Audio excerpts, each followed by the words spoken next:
Alrighty guys, Celtic v Livingston game. I didn't watch first 6 minutes, but when I did put it on around the 67th minute, I actually thought Livingston started alright, to be honest. They were attacking and going forward, which is not usual for them. Usually just always put 11 men at the back basically, low block. But nah, they actually looked like they were attacking, although nothing much was coming from it, because I believe it or not, they didn't even have a shot up to the 62nd minute. And then, yeah, so they're basically attacking at the very start, although not much is coming for it. 13th minute, Celtic has a goal, but it was clearly offside. I thought it was offside straight away when I seen it.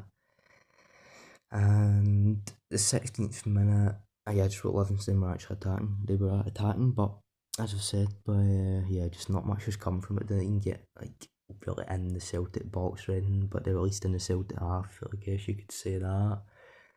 But yeah, I thought by far this is Luke McCowan's worst game I've ever seen him play for Celtic. He was just very loose in the ball, and he made a lot of loose passes. I remember in the 21st he made a loose pass.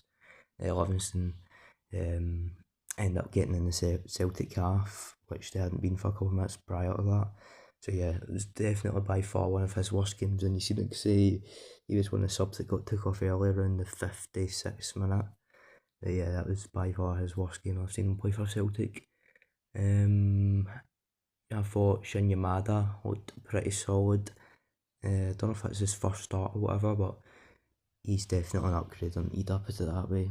Yeah, he looked pretty decent, had a couple of good runs and stuff like that. I thought nygren had a decent first half. 47th, the 47th minute.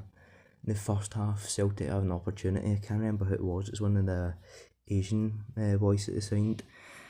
He ended up heading it in, and then the keeper, well, maybe it was Jan, can't remember who it was, to be honest, but yeah, the keeper made a fantastic save, genuinely. Could have been one of the saves of the seasons. It was just, he thought it was goal bound. The keeper ended up somehow saving it and hitting it onto the crossbar. And then that was about it for the first half. There was I think there's a couple of Celtic fans were a bit nervous because how the last game went against Kairat. But yeah, you could still won Livingston. I'd say Livingston are way worse than what Kairat were. At least Kairat at least showed some, when they were attacking, looked like they could actually do something, unlike Livingston.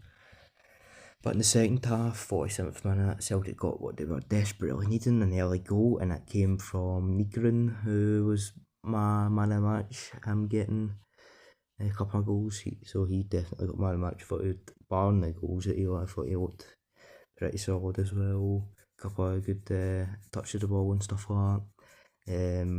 61st minute, Nygren had another good chance, but he didn't take that one. 62nd minute, I just wrote Livingston hadn't had a single shot. Yeah, that's what they showed one of the stats. Up to the 62nd minute, Livingston didn't even have a single shot, never mind shot on target, not a single shot, which is quite disgraceful, to be honest with you. 70th minute, Nygren got his second goal after a bit of a scramble in the box, to be honest, kind of like pinball a wee bit, but Nygren ended up having good movement and good spatial awareness to get in, win the ball and tap it in. Not as easy as first goal, but a bit better. In the 66th minute, Kenny got his goal to make it 3-0 Celtic. Now this is a much better finish. It's kind of similar to the other two, as in the way it was scored, but it was kind of harder to actually put it in the net, so he was the better goal. And it's Maya that got assist for that one. But I thought Yang had a decent game for Celtic, and it's probably one of his better games that I've seen him play in. But yeah, Livingston just almost seemed to die out around the 33rd minute after. Cause prior to that, they looked pretty solid, although, as I said, didn't really do much when they were attacking. They were at least going in the Celtic half, but yeah, after that game died out. So overall, I would say just basically what Celtic needed. A couple of goals to secure another win and get another 3 points, and then on to the Champions League.